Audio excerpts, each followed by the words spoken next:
Kita beralih ke informasi lainnya, Saudara. Pengadilan Negeri Jakarta Selatan menggelar sidang pra-peradilan Muhammad Rizik Syihab pada Senin kemarin.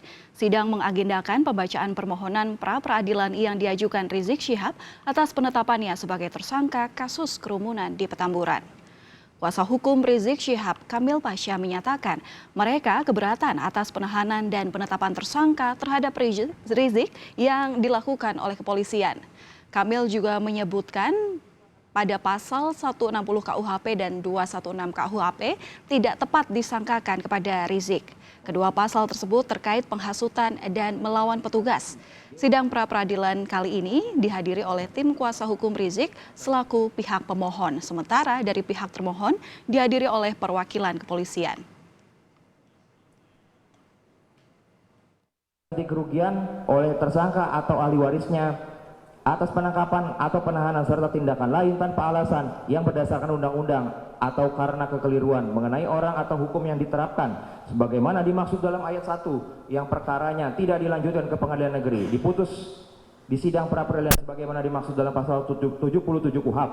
Dengan kata lain, pasal 95 ayat 1 dan 2 pada pokoknya merupakan tindakan penyidik atau penuntut umum dalam rangka menjalankan wewenangnya yang dilakukan tanpa alasan hukum sehingga melanggar hak asasi atau harkat martabat kemanusiaan atau merugikan orang lain. Inkasu adalah pemohon. Oleh karena itu, tindakan lain yang dilakukan oleh para termohon menjadi objek permohonan pra-peradilan.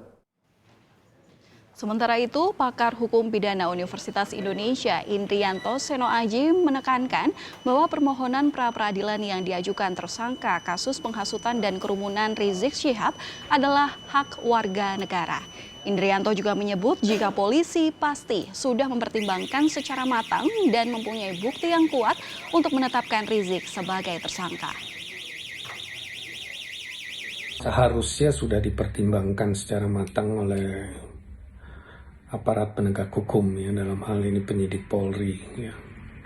Jadi minimal 2 alat bukti saya rasa sudah dilihat secara teliti, secara cermat untuk menentukan status seseorang tersangka itu. Jadi terhadap proses pra-peradilan yang dilakukan sekarang ini itu harus tetap dihormati karena itu hak dari setiap warga negara. Saudara, Rizik Syihab menjadi tersangka atas kasus dugaan pelanggaran protokol kesehatan dalam acara pernikahan putrinya dan peringatan Maulid Nabi di Petamburan, Jakarta Pusat pada tanggal 14 November 2020.